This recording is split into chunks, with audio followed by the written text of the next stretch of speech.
I'm just vlogging this moment for whatever reason. I cannot wait to be on the other side of this, but I just got back from grocery shopping with my son, and he offered up, do you think that the reason I don't want to eat is because I'm depressed?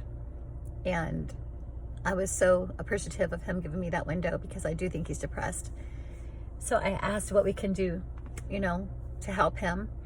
And because he said boys don't talk. That's why when he goes to therapy, he won't talk to the therapist. We've tried so many appointments over years, thousands of dollars, tons of hours wasted. And I told him that was my idea, was because I wanted him to have a, I can't think straight, I apologize, but one of our ideas was this summer I would have him pick a man that he could read about, learn about, be inspired by. What did he do that he doesn't like? What did he do that he does like? And just find a role model, just to renew his mind and give him a vision, give him a hope, give him purpose, give him passion, and just a way to renew his mind from the inside out. So he did talk about a man, and he got excited and got his phone out to show me the information about that. But what's so frustrating is that when I was a young mom, I was reading about how to be a good mom. And one of the things I learned about boys is you don't want them to get to be their teenage years and not have friends, not have community, not have a skill set. And so I was very intentional as a young mom with my children. But if you already know my story, whenever my life was shattered, Samuel was 15 months old. My son was 15 months old. So he really didn't get a good chance to get the foundation that my daughters did. They were 7 and 4. And it's been a long journey. He's 16 now, and he doesn't have any friends, and he doesn't have community. On top of that, he has complex medical issues that have just compounded. And while all the boys that are 16, not all, but a lot of boys that are 16 are going to church camps and getting jobs, becoming young men, it just feels like the cards are stacked up against him. He doesn't have a good father in his life, doesn't want to have his father in his life at this point. He doesn't have an able-bodied father to come and make that happen anyway. And even if he wanted to go to camp, if I forced him to go, if he overcame the Asperger's and the sensory issues that we deal with, he can't, because he's got to do dialysis every night. And I can go with him, but at this point he's so used to being isolated and alone. And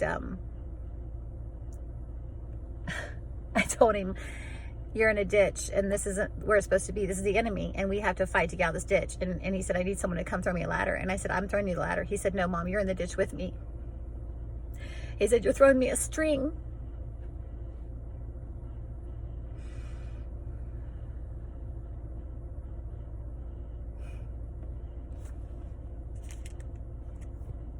I honestly don't know what to do other than just keep on keeping on. So, in case I do publish this video, because I think I'm known as the crying mom on Facebook and Instagram, maybe. If you see this and I post it, then would you just pray? Would you just, I don't know. I don't want to make excuses and be like, poor us, but man, it's hard. It's hard to have a child that you just feel like you can't reach and you don't know what to do. And being a single mom is hard enough. Trying to run a business as a single mom, but then having these complex health issues and medical issues and mental issues, and it's a lot. But I know it's gonna stop at some point, and we're gonna come on the other side. But some days like today, I just weep, because I don't know the next step right now to reach this boy's heart. I just want him to thrive, as you probably want your children to thrive. And every life is so important and so unique, and there's only one of him, and he's amazing, and he's smart, and we need him, and I need him. And I can't wait to see how this gets turned around. But I am weary in the journey. Let me tell you, I'm weary in the journey. I see the enemy's hand. I see it so clearly that that's exactly what I wanted to avoid, and that's exactly what I got. It says in Job that what he feared most is what happened to him.